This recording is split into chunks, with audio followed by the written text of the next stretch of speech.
বলতে চাইছি, কেন এত যন্ত্রণা? 294-তে যদি একজন রাতের ঘুম পিসি ভাইপোর হারাম হয়ে যায়, তাহলে 2026-এ যদি 2 ডিজিজে আমরা পৌঁছাতে পারি, এই সরকারটা কোথায় যাবে বুঝতে পারছেন?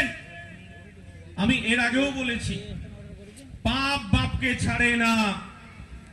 এটা যদি তৃণমূলের নেতারা আমাদের এই প্রোগ্রামে যদি আপনারা কান পেতে শুনে রাখেন, আমরা এই কথাটা বলতে চাইছি যে এই 5 টাকার কলম দিয়ে আপনাদেরকে জিনে হারাম করে ছাড়বো। আমাদের বোমা গুলি পিস্তল লাগবে না। এই ভাঙর ভোগালি থেকে শুরু করে একবার হাইকোর্ট আর সুপ্রিম কোর্ট আর এই ভাঙর করে ছাড়বো। এটা হচ্ছে ইন্ডিয়ান সেকুলার ফ্রন্ট। সেই শিক্ষা প্রতিনিয়ত আপনাদের বিধায়ক, আমাদের দলের চেয়ারম্যান দিয়ে যাচ্ছে। আমরা প্রতিদিন এই বাংলার প্রত্যেকটা প্রান্তে মানুষ আমাদের সঙ্গে যোগাযোগ রাখছে যে ভাঙর কি করে সম্ভব। ভাঙরের মানুষের লড়াই, ভাঙর মানুষের আন্দোলন, ভাঙর মানুষের দাবি দেওয়া, বাংলার মানুষ ভাঙরের দিকে তাকিয়ে আছে।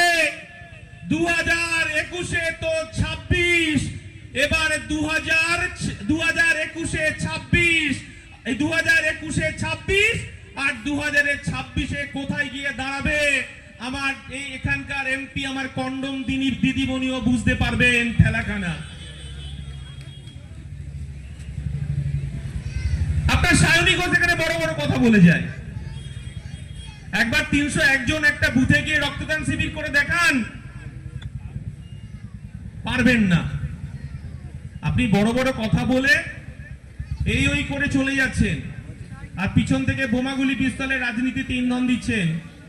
আমরা বলতে চাইছি, ভাঙরের মাটি, দুর্জয় ঘাঁটি জেনে যাক এই আরাবুল বাহিনী, এই শওকত বাহিনী।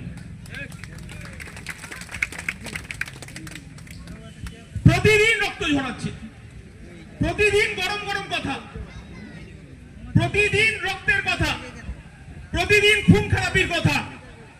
আমরা বলতে চাইছি যে খুন খারাপি করে লাভটা কি? খুন খারাপি করে পেলেন কি? আগামী দিনে পাবেন কি? এই ভাঙড়ের মানুষ আর একবার নওশাদ সিদ্দিকীকে হাজার হাজার ভোটে জিতিয়ে বিধানসভায় পাঠাবে, তার প্রস্তুতি রেডি হয়ে আছে এই ভাঙড়ের মাটিতে। আমরা বলতে চাইছি, এই ভাঙড় পথ দেখাচ্ছে পশ্চিম বাংলাকে, আগামী দিনে এই ভাঙড় পথ দেখাবে সারা ভারতবর্ষকে। আপনারা জানেন ওয়াকফ সংশোধনী বিল, দিল্লিতে ওয়াকফ সংশোধনী বিল পাস হয়ে গেল। ওয়াকফ সংশোধনী বিলে সুপ্রিম কোর্টে কে? ভাঙড়ের বিধায়ক নওশাদ সিদ্দিকী। সায়নদীকে আমরা কেউ দেখতে পাইনি। উনি ভোটটা কোথায় দিয়েছেন সেটাও আমরা জানি না। কিন্তু আমরা বলতে চাইছি, মানুষের বিপদে আপদে, মানুষের পাশে সুখে দুঃখে আমাদের আপনারা যেমন আছেন, আমরাও প্রতিদিন ভাঙড়ের দিকে আমাদের মাথা থাকে এবং আমাদের চোখ থাকে। যে ভাঙড়ের মানুষ হয়তো প্রতিদিন যে যন্ত্রণার মধ্যে আছেন, যে কঠিন পরিস্থিতির মধ্য দিয়ে আছেন, পুলিশের একটা অংশ আমাদেরকে খুব ডিস্টার্ব করে চলেছে। আমরা সবটা লিখে রাখছি, আমরা সবটা বুঝে নেব ঠিক সময় আসলে। কোন পুলিশ যদি আমাদের সঙ্গে খারাপ ব্যবহার করেন, যারা খারাপ ব্যবহার করছেন, আমরা বলতে চাইছি, সংবিধান আপনাকে নিরপেক্ষতা বজায় রেখে সাদাকে সাদা বলার অধিকার দিয়েছে, কালোকে কালো বলার অধিকার দিয়েছে। আমার পার্টি, আমার চেয়ারম্যান প্রতিদিন আমরা এই কথাটাই বলতে চাইছি, যদি আমার কর্মীরা কোনো কাজ খারাপ কাজে যুক্ত থাকে, আইন তাকে সেই ব্যবস্থা দেবে। কিন্তু প্রতিদিন মিথ্যে মামলায় বাড়িতে পর্যন্ত গিয়ে রাতের অন্ধকারে আমাদের কর্মীদেরকে প্রতিনিয়ত ডিস্টার্ব করা হচ্ছে।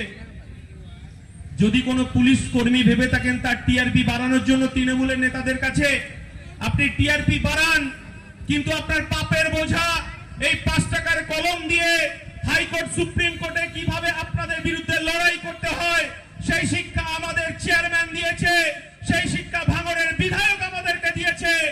কারণ খাকি পোশাক বলুন, খাকি পোশাক থেকে এখন সাদা পোশাক হয়েছে।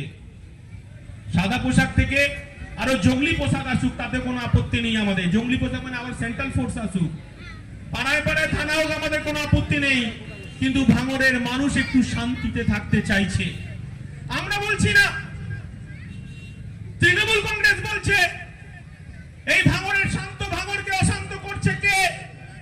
বোমাগুলি রাজনীতিকে আমদানি করছে কে? আমাদেরকে প্রেস মিট করতে হচ্ছে না, এই বাংলার মানুষ দেখছে তৃণমূলের বিরুদ্ধেই প্রেস মিট করছে। আমরা বলতে চাইছি, আপনি প্রেস মিট করুন, আপনারা নিজেরা মারামারি করুন, কিন্তু ভাঙড়ের মানুষকে একটু শান্তিতে ঘুমোতে দিন, শান্তিতে একটু বসবাস করতে দিন। কারণ ভাঙড়ের উর্বর জমি শুধু চাষের জমি নয়, এই ভাঙড় আন্দোলনের পীঠস্থান। এই ভাঙড়ের মাটি পাওয়ার গ্রিড বন্ধ করে দিয়েছে, যে কৃষি জমিকে নষ্ট করে পাওয়ার গ্রিড করা যাবে না।